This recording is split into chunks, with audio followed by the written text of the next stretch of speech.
नमस्ते बच्चों, विज्ञान के सेशन में आप लोगों का स्वागत है। जल हमारा ये चैप्टर चल रहा है और आज हमारा टॉपिक है पुनः महासागरों की ओर।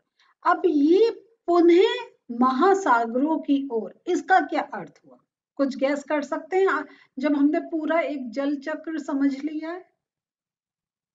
बिल्कुल ठीक, आपको हिंट मिल गया है कि जो जल एक वाष्प बन के एटमॉस्फेयर में जा रहा है वो ही जल वापस महासागरों में आ रहा है। तो हम लोग अपना अब देखते हैं हमें इसमें और क्या समझना है। तो खोलते हैं अपनी बुक। तो यहाँ पे बच्चों ये आपको ये बता रहे हैं कि जो एक तो अब जो आ रहा है जल, वो जैसा हम लोगों ने पहले पढ़ा था कि वो एक जल के रूप में भी आ रहा है, वो एक हिम के रूप में आ रहा है, वो एक ओलों के रूप में आ रहा है। तो वर्षा तथा हिम के रूप में पृथ्वी के विभिन्न भागों में आए जल का क्या होता है? तो अब ये जो जल है, तो बारिश अगर हम देखें, वर्षा को देखें, तो ये तो आपके ऊपर क्लाउड्स हैं और आपका वर्षा हो रही है। वो आपके घर की छतों पर भी गिर रही है, वो धरती पर भी गिर रही है, वो जो आसपास के खेत खलिहान है वहां पर भी गिर रही है। और जितने भी हमारे वाटर सोर्सेस हैं, चाहे आपका नदी है, तालाब है, कुएं हैं, आपके समुद्र हैं, हर जगह वो वर्षा का पानी नीचे गिर रहा है। फिर आपको इसमें एक चीज और बताई गई है, प्राय समस्त भूपृष्ठ महासागरों के तल से ऊंचे हैं। तो वर्षा तथा हिम के रूप में भूमि पर गिरा अधिकांश जल अनंत महासागरों में वापस चला जाता है। ये विभिन्न ढंगों से होता है। अब जो हमने अभी आपको बताया कि ये जो जल है, ये आपका, अगर हम एक किसी अपने एक जिस शहर में रह रहे हैं, हम जिस जगह रह रहे हैं, चाहे हमारा वो गांव है या हमारा एक वो शहर है, जो भी है, जिस स्थान पर हम रह रहे हैं वहां पे वर्षा गिर रही है, तो आपके ही स्थान पर नहीं, आसपास के भी एरिया में सब जगह जहां जहां वर्षा का टाइम होता है वर्षा गिरती है। अब वो जल जो है वो एक आपका बहकर, कहीं आपका कहीं कच्ची मिट्टी है तो वो जो आपकी जो धरती है वो उसको अपने अंदर ले ले रही है। आपके नहीं तो जो एक नालियों के थ्रू पानी बहता हुआ जा रहा है। तो अल्टीमेट क्या है कि वो बह बह कर पानी आपका काफी कुछ एक हम वेस्ट भी होता है हमारा, कि वो इधर उधर पड़ा रहता है और थोड़ी थोड़ी वाष्प बन के वो उड़ता रहता है। लेकिन जैसा आपको इसमें बता रहे हैं कि जितने भी भूपृष्ठ हैं वो उनकी, वो देखें तो महासागर उनसे नीचे हैं।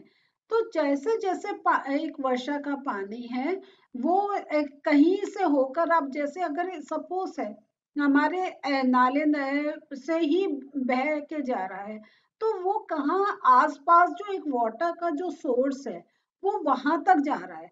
अब अगर वही जहां एक कलेक्ट हो रहा है पानी, उसका आगे किसी नदी से कहीं मिल रहा है किनारा, कहीं वो आगे जा रहा है और हम तो वो नदी में बहना शुरू हो जाता है, और नदी से फिर हम जानते हैं सारी नदियां सागर में जाके मिलती हैं। तो अल्टीमेट कहीं का भी पानी है, काफी कुछ अगर हम देखें तो उसका कुछ परसेंट, काफी कुछ नहीं कहेंगे, क्योंकि हमारा, हम ये देखते हैं कि काफी हमारे ऐसी जगह हैं जहाँ पे नदियां नहीं है, छोटे छोटे तालाब भी नहीं है, तो वो पानी अपना ये ऐसे ही घूमता रहता है। लेकिन जहां जहां वो नदियों में जा सकता है वो नदियों में जाके अल्टीमेट महासागरों में जाकर मिलता है।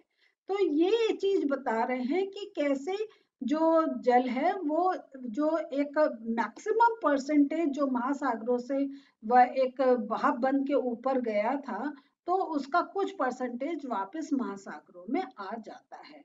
और जो हम देखते हैं कि जो हमारे पर्वत हैं उनमें हम लोग जानते हैं कि कुछ पर्वत जरूर उन पर बर्फ नहीं पड़ती है, लेकिन जो ऊंची पहाड़ी के पर्वत है तो उन वो बर्फ से ढके रहते हैं।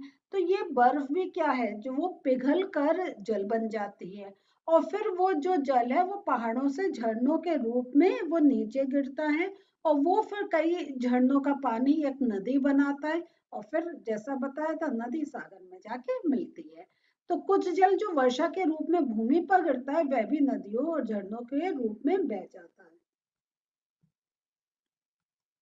और जो हम ये भी जानते हैं कि जो नदियां हैं, आपने ज्योग्राफी में भी पढ़ा होगा, वो काफी लंबा एरिया कवर करती हैं। हमारी अगर आप देखें तो नॉर्थ से जो हमारी एक नदी निकल रही है, वो नीचे आकर ईस्ट या वेस्ट कोस्ट में जाके फिर वो किसी समुद्र के साथ मिलती है।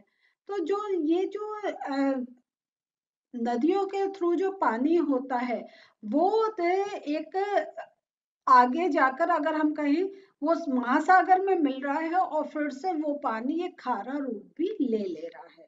तो वर्षा का जल भी झीलों तथा तालाबों को भर देता है।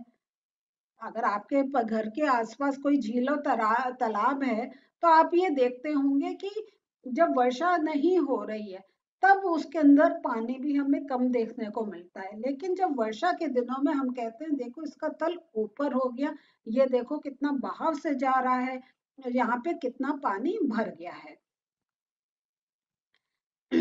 और यहाँ पे तो हम देख रहे हैं जो वर्षा का जो जल गिर रहा है, वो अलग अलग सोर्सेस में जा रहा है।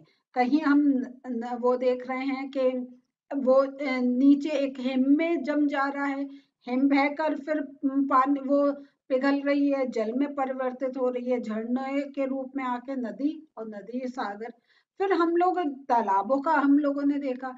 और थोड़ा सा जो जल होता है, तो जैसा मैं आपको पहले भी बताया था कि अगर हमारी कच्ची जमीन है, जो मीन्स जहाँ मिट्टी अधिक है, तो वहां पे भी वो मिट्टी उसको सोख लेती है। और हमें ऐसा लगता है कि जो जल है वो जो मृदा है, जो मिट्टी है, उसमें वो विलुप्त हो गया है। इस जल का कुछ भाग वाष्पन तथा वाष्पोत्सर्जन द्वारा वापस वायु में चला जाता है। और थोड़ा सा जो जल जो बचा हुआ होता है, वो धीरे धीरे क्या हमारा जो भूमि है उसमें वो रिश्ता रहता है। और ये जो जल का जो एक मिट्टी के द्वारा जो एक अवशोषण हो रहा है, वो भौम जल का रूप ले लेता है। और ये जो भौमजल होता है, ये हमें कुओं से उपलब्ध होता है। और या अगर हम हैंडपाइप है की, तो हैंडपाइप जो है वो हम नीचे इसलिए इतना खोदते हैं कि वो जो जल है वो नीचे काफी एक चला जाता है। तो हम अपना चाहे कुआं खोद के या हैंड पंप से या नलकूप से उसको खींचते हैं। तो ये है धरती का जल। और ये जो भौमजल है, इसको हम ग्राउंड वाटर भी इंग्लिश में बोलते हैं।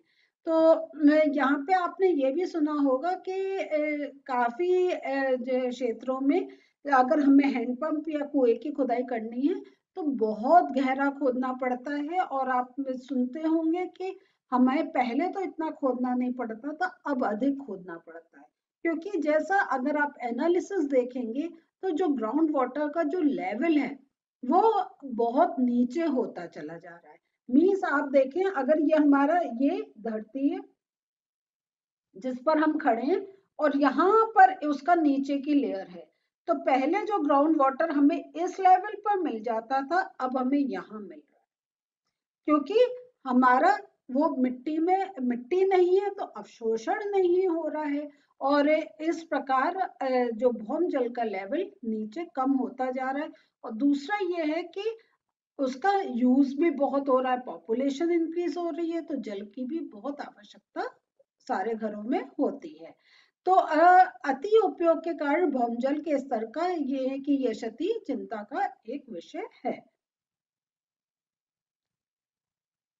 फिर हम लोग दूसरी एक और जो चिंता की बात है, वो ये है कि जिन क्षेत्रों में वहां पर की भूमि पर वनस्पति नहीं हो रही है, मीन्स जब मिट्टी ही नहीं है तो वनस्पति नहीं होगी, तो वहां पे भी क्या होता है, जल रुकता नहीं है, वो जल बहकर आगे चला जाता है। और वो जो जल बहता है उससे हमें और भी नुकसान होता है, क्योंकि जो थोड़ा बहुत हमारी मिट्टी है वो भी उसके साथ बह जाती है, और मिट्टी के अंदर जो खनिज लवण होते हैं वो भी उस जल के साथ बहकर आगे चले जाते हैं। तो बहुत से ऐसे भी क्षेत्र हैं जहाँ पर अधिकांश जमीन, हम जैसा बताया था कि कंक्रीट की एक सीमेंट की होती है, तो रिसाव बहुत कम हो जाता है। तो इसके लिए जहां जहां ऐसे शहरी क्षेत्रों में जल की अब बहुत प्रॉब्लम हो रही है, क्योंकि बारिश के जल का अवशोषण नहीं हो रहा है, वो उस क्षेत्र से आगे चला जा रहा है। तो उस पर्टिकुलर क्षेत्र में कच्ची मिट्टी की कमी है, कच्ची जमीन की कमी है, पेड़ पौधे नहीं है, तो वो जल वहां पर एकत्रित हो नहीं रहा, वो वहां से आगे चला जा रहा है। तो हम ये भी जानते हैं कि भूमि की सतह पर वर्षा रूपी जल ओलों तथा हिम के रूप में महासागरों में भी वापस चला जाता है। तो इस प्रकार हम ये देखते हैं कि जो जल पृथ्वी की ऊपरी सतह से जलवाष्प के रूप में वायु में जाता था, वो हमने क्या देखा, वर्षा ओलों तथा हिम के रूप में जो हमारा महासागर है उसमें ये मिल जाता है। और ये पूरा एक ये होता है जल चक्र। ये देखिए, वाष्पीकरण हुआ, बादल बने, बादल से जल फिर धरती पर आया, फिर वो आपके नदियों के थ्रू और झरनों के थ्रू वो वापस जाके सागर में मिल गया। तो ये आपको ये बुक में आपको ये बनाने के लिए भी आ सकता है ये वाला चित्र। तो बस एक जगह आप पानी का सोर्स दिखाएं, थोड़ा धरती का दिखाएं, ऊपर बादल दिखाएं और एरो दिखा दें। एरो बहुत इंपॉर्टेंट है। यहाँ आप देख रहे हैं कि ये हमें ऊपर और धरती पे कैसे, देखिए ये इन्होंने दिखा दिया डायरेक्ट ही समुद्र में जा रहा है और यहाँ पे ये पहाड़ों पर जा रहा है। तो ये जल चक्र होता है। तो ये जो जल का ये पूरा जो चक्रण है इसको जल चक्र कहते हैं। समुद्र तथा भूमि के बीच ये जल चक्र एक निरंतर प्रक्रम है, एक रेगुलर प्रोसेस है ये है। और क्योंकि ये प्रोसेस रेगुलर चल रहा है, इसलिए अभी भी हमें जल प्राप्त हो रहा है। अगर जहाँ ये वाला प्रोसेस हमारा डिस्टर्ब होगा तो धरती पे जल की बहुत कमी हो जाएगी। तो यहाँ ये आज आपने देखा पूरा चित्र कि कैसे ये पूरा जल चक्र चलता है। तो भौम जल ये आपसे, जिसको इंग्लिश में ग्राउंड वाटर बोलते हैं, इसके बारे में पूछा जा सकता है। तो वर्षा के जल का कुछ भाग वाष्पित हो जाता है, कुछ भाग नदी नालों और झीलों में बह जाता है तथा इसका कुछ भाग भूमि से रिसकर नीचे पहुंच जाता है। भूमि से रिसकर अंदर जाने वाले जल को ही हम भौम जल कहते हैं। तो अगर आप अपने देखिए, आप अपनी बिल्डिंग जहां रह रहे हैं, आप अपने आसपास के क्षेत्र को देखें और देखें कि कहाँ से जो जल है वो भूमि के अंदर जा रहा है। आप देखेंगे सड़कों पे पानी बह रहा है, नालियां में हमारा ओवरफ्लो हो रहा है, क्योंकि और वही अगर वहां पर मिट्टी हो जो उसमें जल का अवशोषण कर ले तो वो पानी वहां नहीं बहेगा। और जो आपका जो क्षेत्र एरिया है वहां पे जो ये आपका वाटर लेवल है, जो भौम जल का लेवल है, वो एक मेंटेन रहेगा। फिर आपको कोई परेशानी नहीं है, आप जल उसका यूज कर सकते हैं। लेकिन आपको थोड़ा प्लानिंग करनी पड़ेगी किस प्रकार ये जो वर्षा का जल है ये हमारा एक अच्छे तरीके से एक धरती द्वारा उसका अवशोषण हो जाए। तो बच्चों आज हम लोगों ने पूरा जल चक्र का देखा, उसका स्ट्रक्चर देखा और ये देखा कि किस प्रकार जो जल है वो जल चक्र का जो हम अभी तक बात कर रहे थे वो वाकई एक जल चक्र है कि जहां से वो एक चीज जा रही है वापस वही लौट कर आ रही है। सेम कि महासागरों से जल वाष्प के रूप में जा रहा है और वापस महासागरों में वापस हो रहा है। तो अभी हमारे थोड़े एक दो टॉपिक्स बच रहे हैं जो हम आने वाले सेशंस में लेंगे। मिलते हैं फिर से, बाय।